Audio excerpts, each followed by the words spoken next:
Alors, durant ce mois de septembre 2023, c'est un mois qui va être relativement calme. Tout le mois, on va pouvoir prendre de la force, on va pouvoir prendre de l'énergie. Vous avez déjà disponible la vidéo sur la nouvelle lune et je vous ferai bientôt la vidéo sur la pleine lune du mois de septembre qui va préparer le mois d'octobre. Le mois d'octobre va être beaucoup plus tendu, d'une part parce que ça va être la période des grandes éclipses, et ensuite parce que il va forcément y avoir des tensions importantes quand Mars va arriver à proximité du nœud sud qui se trouve en Balance. Donc Mars est en chute, il amène de l'instabilité, il amène de la volatilité, il amène beaucoup de tensions, notamment sur les marchés monétaires. Et nous savons qu'à ces périodes-là, lorsque Mars arrive sur le nœud sud, eh bien, ça va créer une forme de trou d'air, ça va amener quelque chose de très soudain et quelque chose que les marchés ont parfois du mal à encaisser, et une grosse instabilité financière qui va avoir des répercussions possibles sur nos vies, non pas immédiatement, mais dans les jours, dans les semaines, voire dans les mois qui viennent.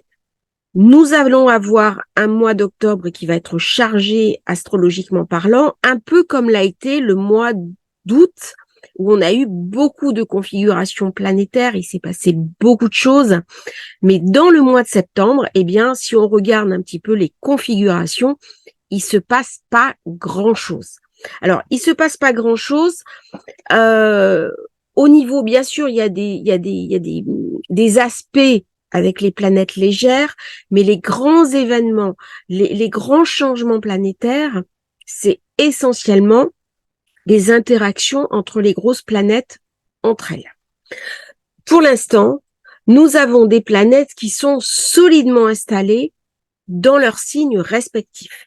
Donc, nous avons Pluton qui est toujours en Capricorne, même s'il est en train de s'épuiser, même s'il a plus grand chose à raconter au Capricorne, même si ça donne un petit peu l'image de leaders politiques qui apparaissent un petit peu comme de plus en plus puissants, de plus en plus forts, eh bien, on n'est pas encore au moment du transit, au moment où Pluton va passer en Verseau.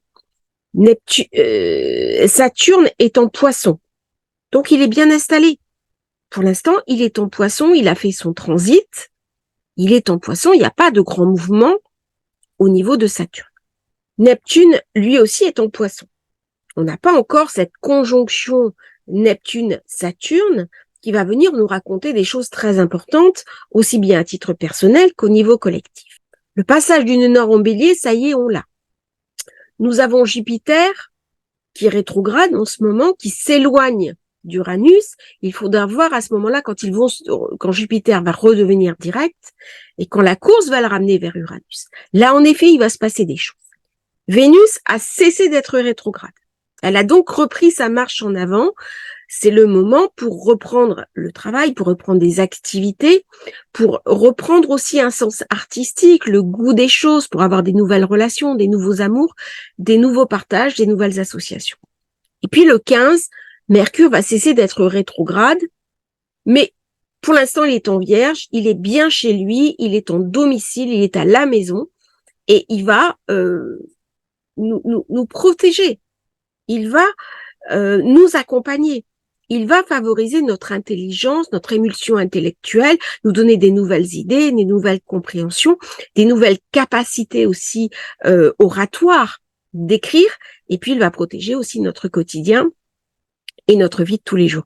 N'oublions pas que la Vierge est un signe un petit peu maniaque, mais pas au sens négatif du terme, au sens de précis. C'est vrai qu'une personne vierge, elle est dans son travail très méticuleuse, et c'est des personnes sur qui s'appuyer. J'en ai parlé plusieurs fois.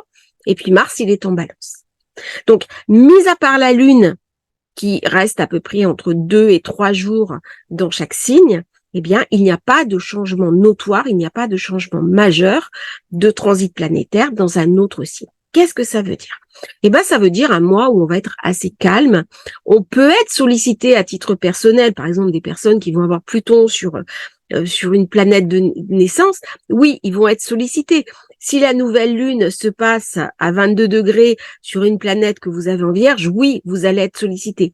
Mais dans l'ensemble, au niveau des grands événements, eh bien, le mois de septembre, c'est plutôt un mois pour récupérer de l'énergie, pour se poser, pour anticiper aussi ce qui vient en octobre, parce que là, les configurations planétaires vont être beaucoup plus tendues et beaucoup plus difficiles. Donc, c'est un mois pour se poser, pour se calmer, pour être serein, pour pas se demander à quel moment quelque chose de mauvais va nous tomber dessus. Bien sûr, c'est à faire au cas par cas, c'est à faire signe par signe, thème par thème. Hein, parce que bah oui, après chaque thème est unique. C'est toujours un peu compliqué de faire de la vulgarisation comme ça, de parler en général, parce que certaines personnes peuvent me dire attends Maëva, tu nous avais annoncé un mois calme et puis moi regarde ce qui m'est arrivé. Oui, alors tout va dépendre bien sûr de votre thème de naissance, mais d'une manière générale, les configurations planétaires sont plutôt favorables. C'est un mois pour être tranquille, c'est un mois peut-être pour lâcher un petit peu la pression et pour reprendre des forces avant la nouvelle période d'octobre qui, elle, va être par contre très sollicitante. Donc, je vais vous faire un peu semaine par semaine et puis merci de vous abonner, de liker les vidéos et puis à bientôt pour une nouvelle transmission et merci pour votre fidélité.